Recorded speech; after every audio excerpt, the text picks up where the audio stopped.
G'day mate, 40 here. So an attractive personality, I heard summed up this way: to be humble yet confident, right? To have a accurate understanding of your own strengths and weaknesses, and have confidence in the areas where you're strong and awareness in the areas that you're weak. And so when you have that humble and confident attitude, it's easy to learn. You can go into work, and when I've had this attitude, the boss can make 10 criticisms of me, and I can make notes on each criticism, and I can recognize perhaps that 8 out of 10, 9 out of 10, or 10 out of 10 of the criticisms are valid, and I can implement the changes because I'm confident in my ability to learn from my mistakes, and I'm humble that I recognize that I make mistakes, that I have predispositions towards selfishness and consideration for myself and for other people, carelessness, lack of conscientiousness. I have a tendency to take the easy way out, and so if I can confront those criticisms with a confidence that I'm able to listen to them and to write them down, to note them and to act on them, and the humility that I'm aware of problems that I've had over the course of my life and aware of areas where I'm weak and areas where I'm strong, then that's a strong background for making progress on your errors. But Kamala Harris seems to have the opposite of that winning personality combination. Right? She is insecure, so she is not confident, and she lacks humility to try to compensate for that insecurity. So an intern in her office as California Attorney General reported that everyone would have to line up when she walked in every morning and say, "Good morning, General." And then they were not allowed to look at her or to interact with her. And she treated people terribly. Kamala Harris has a long track record of failing to make decisive decisions, and you hear this in all her disastrous interviews. She's a terrible manager of people. She treats people badly because instead of having that confidence and humility, she has insecurity and a brittle, arrogant, demeaning approach. So why has the Kamala Harris ticket completely changed their media strategy? Right? If they knew that they were on a winning trajectory, would they be completely changing their media strategy? Like, why is Kamala Harris suddenly giving as many interviews as possible? Right? She went through a tough interview on 60 Minutes. She got some strong questions on The View, where they do give you the questions in advance. So you would have thought she would have been better prepared for these questions. And so there are great media coaches available because we just don't see ourselves. But with a good media coach, they can review your performances. They can look at the tape of you being interviewed, and they can point out your weird facial tics. So, for example, Kamala Harris, when she's lost, when she's struggling, she's looking up. It's a tell that she feels like she's drowning. And so a good media coach can help you. For example, I had Kermit the Frog voice for the longest time. My voice was stuck in a monotone because my point of projection was in the back of my throat instead of being as high up in the back of my throat as possible. And so with just a couple of sessions with a good voice coach, I was able to move the point of projection and to project my voice with relatively little effort. So this new way I learned of speaking does require more upward direction because I want to be speaking from the very top of the back of my throat. But with this increase in energy and upward direction that I need to project my voice. Then projecting my voice becomes effortless and my voice doesn't get stuck as Kermit the Frog voice. And so if you have someone who is humble, that they have things to learn, and confident that they can learn these things, then you've got a winning foundation for making progress. But Kamala Harris, with her insecurity and brittle approach, is really difficult to coach.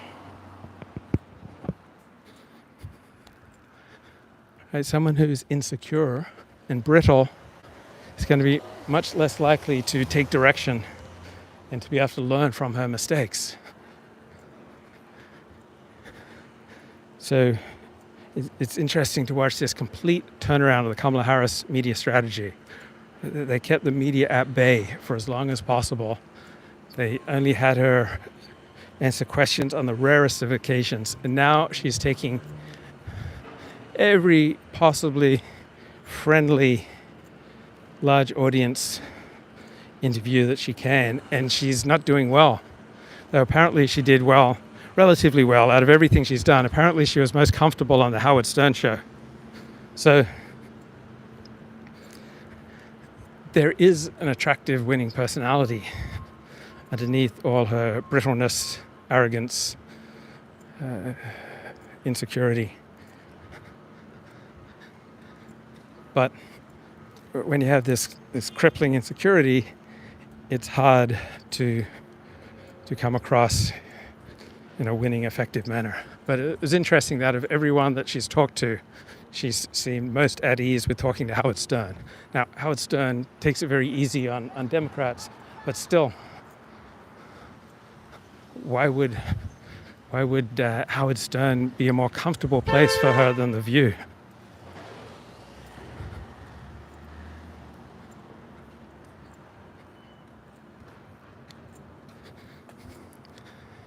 Now, Kamala Harris has far more funds available than does Donald Trump. The Democratic Party has far more money to spend than do Republicans.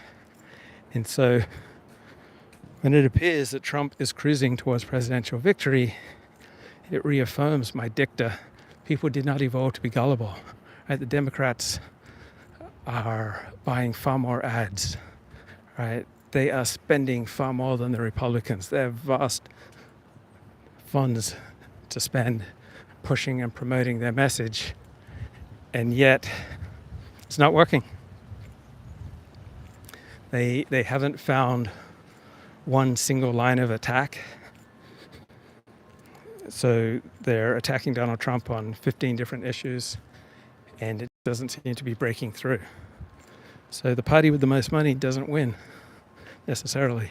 The party with the support of the media behind it doesn't win necessarily. So almost all our elites are on the side of Kamala Harris, media, academia, leading cultural institutions, academic institutions, non-governmental organizations, NGOs, are all overwhelmingly on the side of Kamala Harris. And yet, she appears headed for defeat. And these stumbles in her recent interviews, right? That according to Victor Davis Hanson, that's going to lead to a slide in the polls. So she's not winning over the voters that she needs to win over.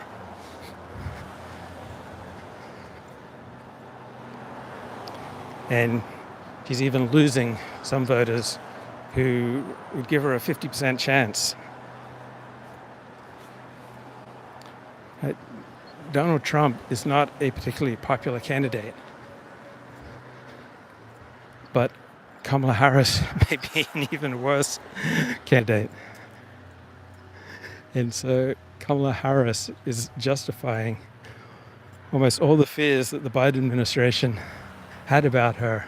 Like Joe Biden, his advisors, have plenty of reason to believe that they would be at the same place in the race as Kamala Harris right now.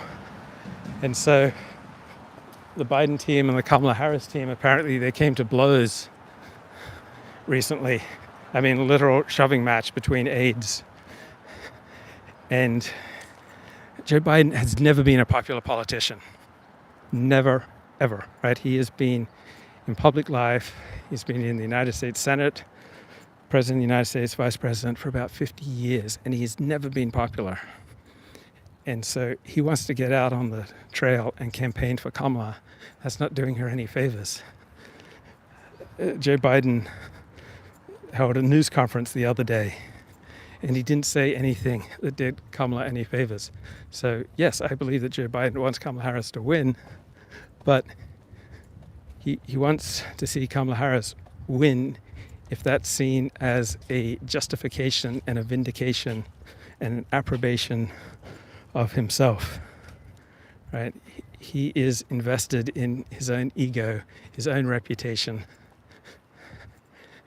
And he and his team have abundant evidence that he would be doing about as well as Kamala Harris right now vis-a-vis Donald Trump. Right? He would be stronger with some groups, such as white men and members of unions, and he'd be weaker with other groups, such as people of color.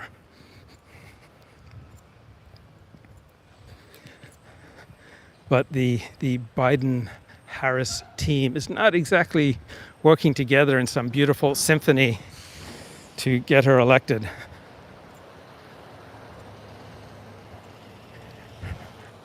And it's hilarious that nowhere in the news do you get them noting the growing Republican confidence in Trump's victory, instead of noting what political professionals are seeing, where there's increasing evidence of Trump victory.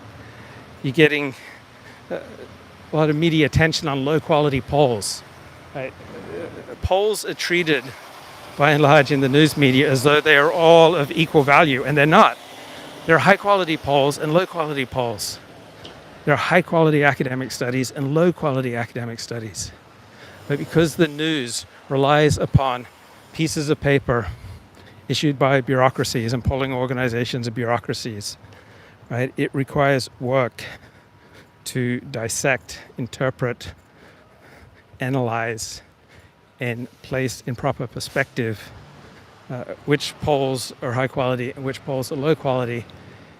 And there's either a limited number of journalists with this level of expertise, or there is a limited desire in the news media to admit that Trump is winning. So members of the news media, probably by a ratio of 20 to 1, 30 to 1. And the more elite the news media, the higher this ratio is in the tank for Kamala Harris. And so there's a lot of promotion of these low-quality polls boosting Kamala Harris's standing and choices. But I am seeing on the New York Times, and in Politico, and on Axios in particular, increasing skepticism coming from within the Democratic Party about Kamala Harris's chances. You have more and more articles about how Kamala Harris is in trouble in Michigan, is in trouble in Wisconsin, is in trouble in the Sun Belt and Rust Belt states, is in trouble with union members, and is in trouble with white men, and is in trouble with the working class. And this is in their own left-leaning elite institutions. New York Times, right? Not a lot of celebration of Kamala Harris's campaign recently. I was just on a live stream about 20 minutes ago and I explained unemployment, what's lower under Trump. But Trump lost millions of jobs, and when I tried to get him to explain, he didn't want to answer and he kicked me out. So when Joe Biden took office, right, the inflation rate was under 2%. The most significant thing about the Trump economy was that for the first time in 50 years, the least educated Americans, right, Americans who didn't graduate high school, and Americans who only graduated high school, had substantial income gains. Right? construction wages in Southern California are in real terms where they were 50 years ago. The working class only has had a significant income gain under Donald Trump. And this was a result of his trade policy, providing incentives for reshoring jobs in America, including manufacturing jobs. Donald Trump went to look out for the working class, and he's the only president in 50 years that was able to provide substantial gains in real income for the working class, those without a high school education, those with only a high school education. So during COVID, right, people making $75 an hour or more, they did well during COVID because they were generally able to work from home. But these were obviously not people in the working class. The COVID epidemic was devastating for the working class. And then the massive rise in inflation in grocery prices and elsewhere under Biden was devastating for the working class. So the working class has had a net income drop under Joe Biden, while it enjoyed a substantial increase in net real income under Donald Trump. And so the reason that so many people in the working class are voting for Trump and voting for the Republican Party is based in large part on self-interest, right? Working class and lower middle class Americans have suffered a net income decline under Joe Biden. Now, people with 401ks and people who own their own homes, their economic standing has greatly improved under Joe Biden.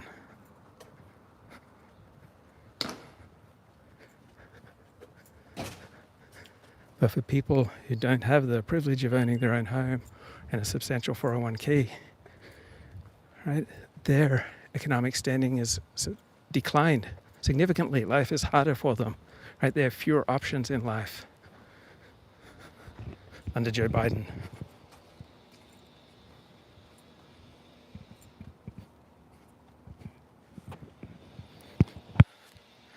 So the Free Palestine crowd, according to the Commentary magazine, many of these Free Palestine, pro-Hamas, pro-Jihad, anti-Israel protests are being funded by Iran. The Biden administration released information that Iran is funding many of these anti-Israel protests. It's interesting to see the substantial antisocial behavior on the part of the Free Palestine, pro-Hamas, anti-Israel demonstrations, right? They're physically beating up Jews. They are destroying public property. They are stopping the freedom of people to move around as they see fit or to use university facilities as they need to. And so the movement, like Black Lives Matter, is overwhelmingly a movement of destruction. They're opposed to the higher achieving, more efficient, more effective groups such as Jews and Europeans. They want to destroy the high-end, productive civilization created by Europeans and its anti-settler, anti-colonialist, anti-imperialist rhetoric is just thinly disguised hatred of white people. Right? What drives anti-Israel protests is hatred of white people, in that Israel is seen as a white state in the midst of the Arab Islamic world. So what drives diversity, equity, inclusion is hatred of white people. What unites the Democratic Party and its fractious coalition is hatred of white people. So you can get a lot of fancy rhetoric making the case against Zionism, against colonialism, against imperialism, against this hegemony and that hegemony. But what it usually boils down to is hatred of white people who have achieved so much, who have created the most prosperous and free societies on earth. And it's driven by a desire to return to barbarism. Iran, think about it, 80% of the people hate the ruling regime. Now, one thing that Israel has done with its invasion of Gaza is that it has changed the popularity of Hamas. Hamas is now much less popular with Gazans than it was last October. So when you have government policy and war strategy that makes siding with team barbarism, team brutality, team terrorism, the low IQ approach to life, when you make siding with team terror unappealing, then fewer people are going to side with team terror. So the more that American people see these Free Palestine, pro-Hamas, anti-Israel demonstrations and note how they're overwhelmingly animated by a loathing of white people, ironically, the more popular support for Israel will become.